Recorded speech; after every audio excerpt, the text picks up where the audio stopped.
Okay, this is a follow-up to my work on the shop wall that I'm building.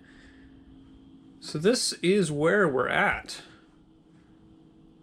I've managed to get all of the boards up. I have corner pieces in to cover up the unsightly gap on either side, although because the wall is not perfectly flat and level, there are some gaps there. I might wind up putting in some smaller trim to cap that off. There's a lot about the house that's already very built without a level looking, so I'm not super worried about it.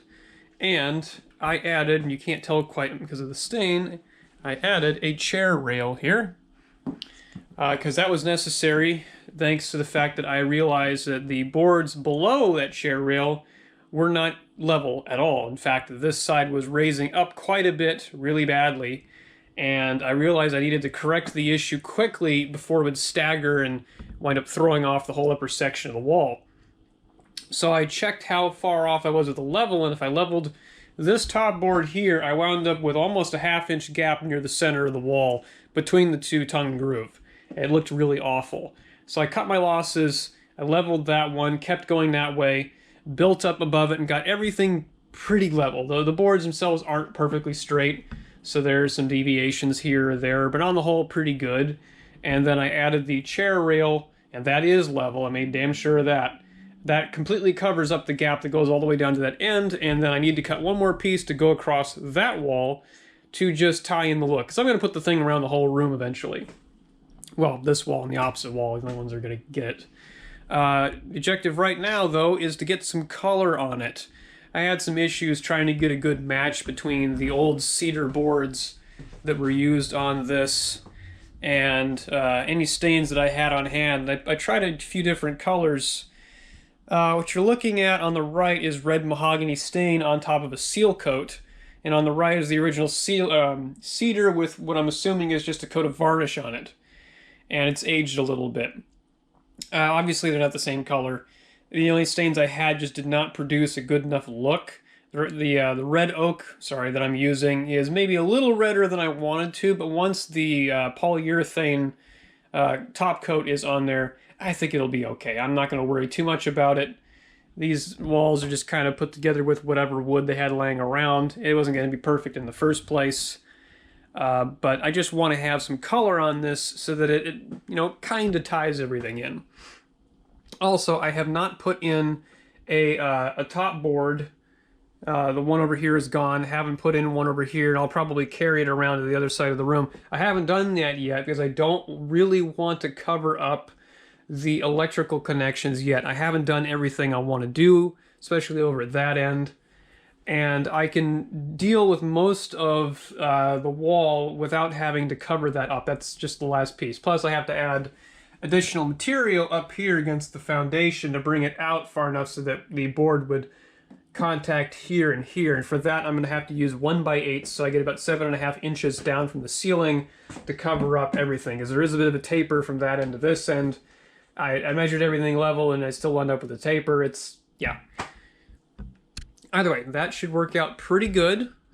I'm happy with what I've got thus far. However, I did have to do a little bit of readjusting my goals on the shelving for my radio display. Originally, I figured, oh, well, I'll just have the shelving come down as far to that where the cabinet opens here. So, since this door opens about that much, and the shelving can stop right about there and then continue up, that's fine. And then I can just bring it all the way down to, oh, wait a minute, my L desk is supposed to be right here. That's where it normally is. I've got it shoved in the other corner of the room, which cuts off the ability to walk around that part of the room. I didn't really take that into account when I originally thought about my shelving design, so I measured everything. It takes like 52 inches from the corner over. So from the cabinet and my desk in the way, that left me with about 9 feet of usable space dead center in the wall to actually have shelving. Now, 9-foot boards aren't exactly common, especially not ones that are 16 inches wide and straight. What I could get locally is nice, straight 8-foot long boards, 16-inch wide. Not super cheap. but the cheap ones weren't flat nor straight, so you get what you pay for. So that is what I'm down to. I'm going to wind up with 8-foot shelving, and I think I've determined I can get about 4 shelves in. I'm still working on the final layout because I've been to the hardware store picking out various really expensive plumbing. Like Lowe's absolutely slays you for this sort of thing. It is compared to online twice as expensive to buy in store than it is to buy from a supplier like Pipe Decor. And in fact, I'm probably going to go through them to get all the stuff I need. This is my initial setup for the lower shelf. I originally didn't want to have a shelf at, you know, like knee height, so if you're walking around you could actually put your knee right into the front of a radio. But I realized that limited the number of shelves I would have, and a lot of my sets are very tall. So in order to accommodate the tall sets, I'm going to have one shelf down low, and that ought to give you a rough idea of what we're going for. That I won't anchor to the floor just yet, because most of the weight is going to be down on here. I will wind up anchoring this to the boards once I've determined once everything's square, and then I can get it in there. It won't be perfect, but there should be 4 of these, 1 on each end, 2 in the middle, and on an 8-foot board that should work out. And on this one I am going to be using flanges to go up against the wall, but I'm not going to be doing it directly against the boards because what was my reasoning behind that exactly? I saw another radio collector's pipe shelf system, and he used 2x4s and a lot of other things, but one thing he did was he had 2x4s running vertically behind each of his bracket assemblies, and the flanges would screw directly to the 2x4s. Well, since I don't really have my studs perfectly 16 inches apart, and they probably wouldn't land in the spot I would want to put my 4 shelf brackets anyway, I'm going to run 1x4s vertically from the base up, and I do still want to add a baseboard. I need to do that first before I get too crazy with it. I'll add 4 of those in the positions I want, and then when I put those on, I can screw them directly to those through that, and that should give me a lot more anchor material to work with.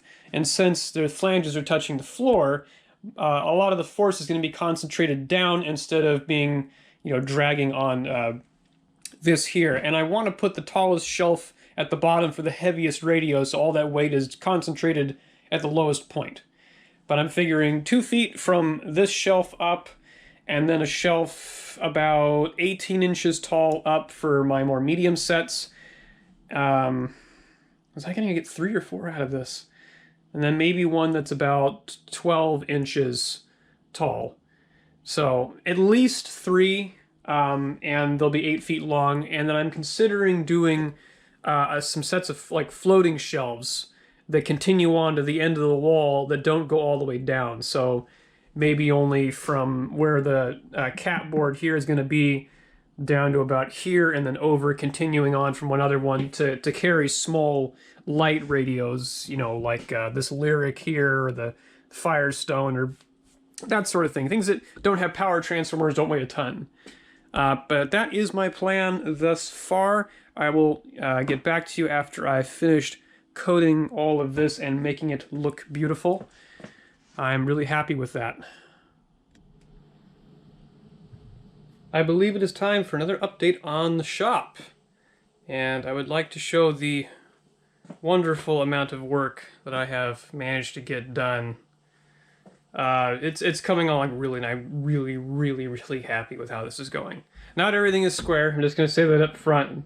I've got things as square as I possibly can. The house itself was not built using a level or a square. It seems to have been done with the tape measure and maybe someone's foot. Yeah. But on the whole, it is aesthetically, it just works really well for me.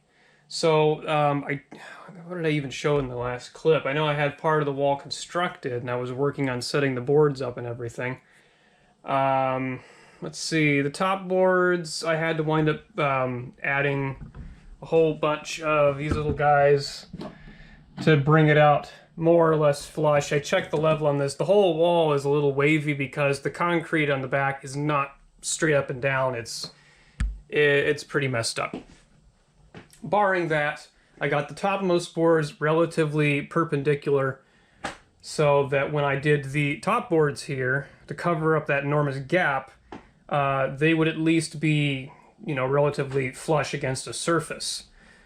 So for those, I am using 1x8s. I needed at least 7.5 inches to cover up the gap at the top. There just wasn't any other way to get around it. And 1x8s are these are 7.25 actual dimension instead of 7.5, but it works well enough. I also found out the ceiling is not very flat. A bit of a wave going on top of those boards there. I got all the electrical work taken care of and signed off on. Eliminated the old heater circuit, ran a new line up to the living room and replaced the outlet and got it grounded. Very happy with that. Yeah, GFCI receptacle installed and everything. And I'm down to one last board. I didn't do the middle one yet because I wanted to do the two ends full-length boards and then just chop the center section. Cut down on wastage because those boards were like $13 each. I did cut a nice little square recess for these boxes, and these boxes do have extensions on them to bring them out a little more. I probably could have put another extension on there, but I didn't want them to bulge out. With this, you can unscrew the cover and remove it. No big deal. And they won't be blocked by anything, so you can still get to everything that's in there. In order to get these attached, though, originally the owner had mounted wood directly to the foundation of the home. That surface is pretty uneven, and I decided against it. My dad actually suggested going to the damn it, what do you call it? The boards running underneath the floor here. Whatever. Anyway, they're 16 inches apart, give or take. And I figured with 1x2s screwed to those, all I had to do is take a piece of scrap wood, put it against here, clamp it in place, bring this forward, and then dry some screws in there, and that was pretty straightforward. And then once the boards go up there, I tack one in with a nail gun, check the bottom for relative level, and then knock the rest of it in place. So it's not perfect touching up against the ceiling, but if I wanted to, I suppose I could add crown molding and go crazy with it. I'm not really sure right now. I think for now this is going to be pretty good. So I've only got to cut one more hole for that junction box there, and then the center section will go in.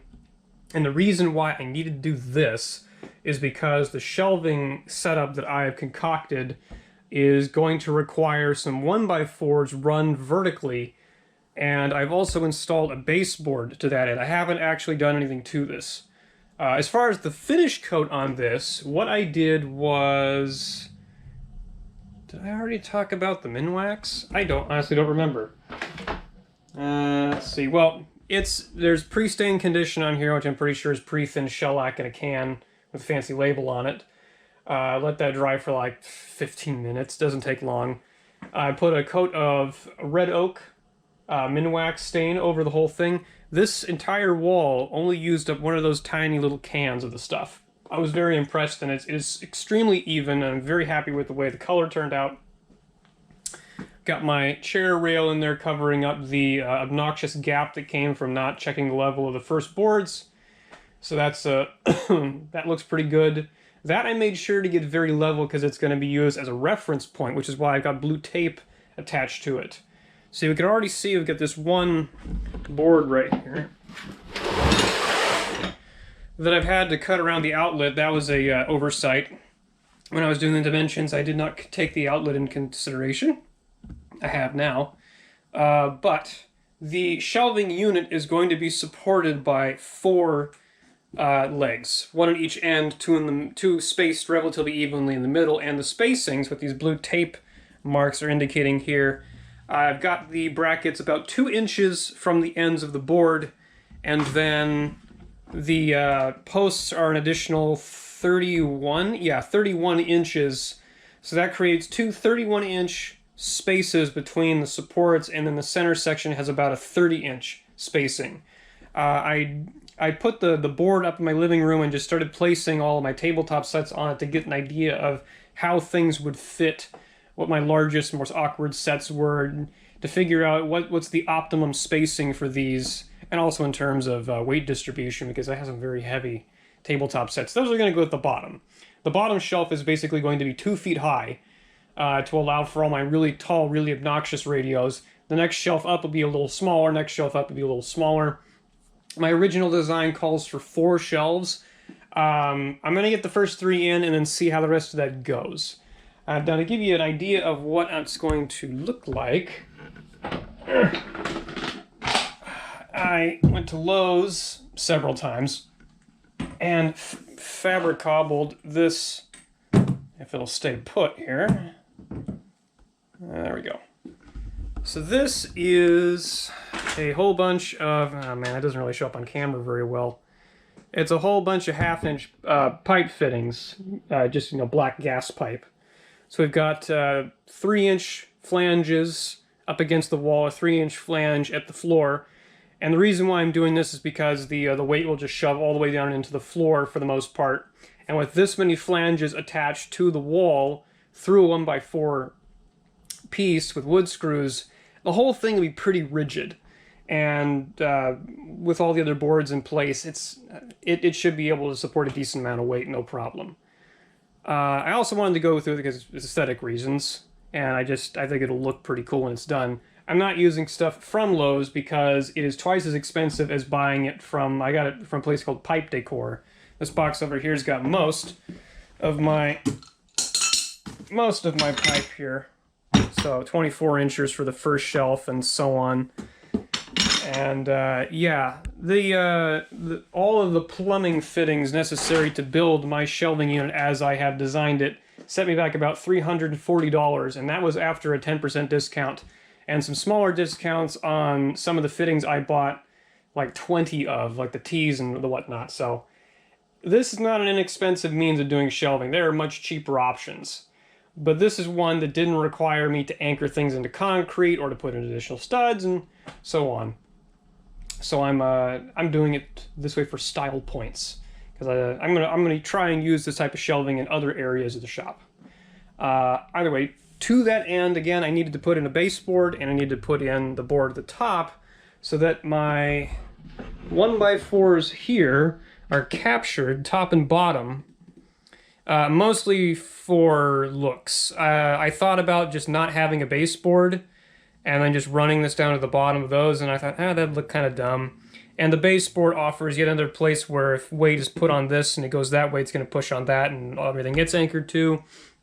It all just sorts of makes it a little more rigid. And then, of course, the remaining sections... Oop, not mean to do that. The remaining pieces will go up the rest of the way. I've still got to trim them, but the point is I needed to get the top boards in place first so I can trim these to final length. And I should have done this with the baseboards. With these, I am pre-finishing them before I nail them up there.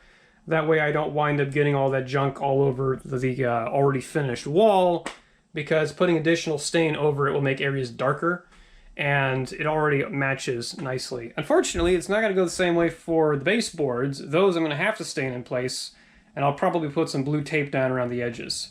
As far as the floor goes, I really don't care. It's a shop floor. It's going to get nasty, it's going to get dirty, and I mean, it looks like a crime scene, yeah. Who cares? I don't. But yes, so order of operations, get that center board in. I'm going to finish cutting the rest of these, and then stain them, get them finished with a coat of polyurethane, and then position everything and get it tacked in place. And then once I've got that done, I have been pre-assembling. These are the lowermost shelf brackets here. So, you know, eventually it'll sit there kind of like that. I also needed to add the 1x4s because I realized that this thing right here would either hit one of the shelves I wanted, which meant that the flanges couldn't go directly against this surface. So having 1x4s to bring it out to this this depth just made things a little easier. And plus I think it breaks up the large quantity of purely straight lines that are on the deal here. So I think it'll look pretty good. And I think that about does it for today, or for this update anyhow. I'm going to keep plugging away. But yeah, I am really, really happy with how this came out. It is unfortunate that it doesn't match the existing wall color here. I could not find anything at my local Lowe's that even remotely matched cedar. They didn't even carry a stain that was called cedar, or looked like it. But red oak, I really like the way this looks. Yeah, I know, it's a pretty good contrast here underneath the light. But it's wood. The shop was mostly made with scraps anyway. Hell, the drawers in those cabinets don't match the rest of the material. It's all different stuff. So these walls being a different color than everything else, no big deal. It's got the homemade feel. That's what I'm going for. But that's going to do it for now. Thanks for watching, and I'll check back in with you when I've got more progress to show, and I've got more radio stuff coming up as well.